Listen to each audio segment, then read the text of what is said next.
Okay, so we've looked at adjectives and prepositions, we've looked at phrasal verbs, and now something that I think is very helpful and something that you hear a lot in everyday conversation by native English speakers are idiomatic phrases. So I'm going to take different types of idiomatic phrases and I'm going to give you 6 examples of each one. So we're going to start with relationships. And I have 6 idioms that I think are very common, that I use a lot in my everyday speech with my friends or my family. So let's look at them. At each other's throats, a shoulder to cry on, through thick and thin, don't see eye to eye, clear the air, and fight like cats and dogs. So some of them are positive and some of them are negative. So let's look at each other's throats. So this part is your throat.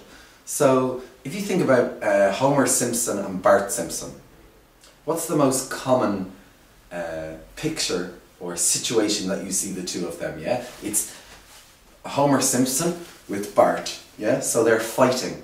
It's an idiom to show that two people are fighting, and they're at each other's throats. Yeah, they're yeah. So just think of Homer Simpson and Bart Simpson.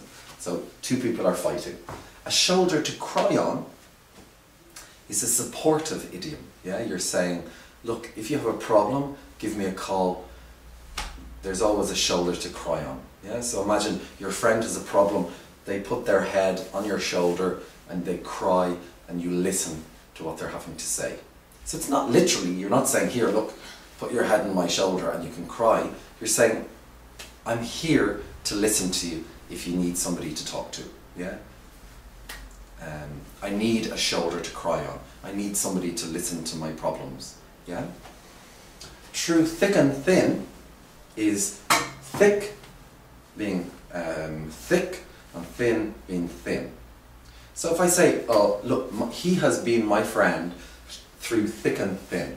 So we're saying through the bad times and through the good times. Yeah.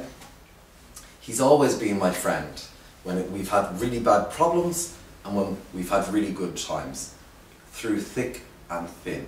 Yeah. Don't see eye to eye is not, we don't agree. Okay, we don't have the same opinion. Yeah, we're not saying that we have a very bad relationship or that I really don't like this person. We're just saying, no, we don't see eye to eye. It's also a very polite way of saying that you don't like somebody. You say, you can't say, oh, I hate this person, or I really don't like that person. Yeah, you don't see eye to eye is, oh, we just don't really agree on certain things. We don't have the same opinion. To clear the air is, if I've had a fight with somebody or I've had an argument, a disagreement, to clear the air is I go to this person and I say, look, can we talk about what happened? I'm really sorry, I didn't mean to say these things, or can we talk about what happened? I really feel like you were very aggressive and you shouldn't have spoken to me like that. Yeah, but I want to apologize for the way that I've spoken. Yeah, so it's like all this bad air, negative air after the fight or the problem, and you want to clear the air. You want to make the situation or your relationship better.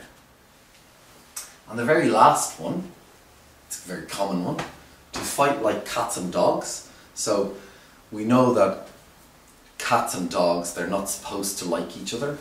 They're supposed to fight. So if we say that they were fighting like cats and dogs, the children were fighting like cats and dogs, it means that they were having a big argument or they were having a big fight. So there are your 6 idioms for relationships, some being positive and some being negative. Okay, so let's look at some idioms for agreeing and disagreeing with people. So I've chosen 4. Over my dead body, you took the words right out of my mouth, you can say that again, and you must be joking. Okay, so over my dead body.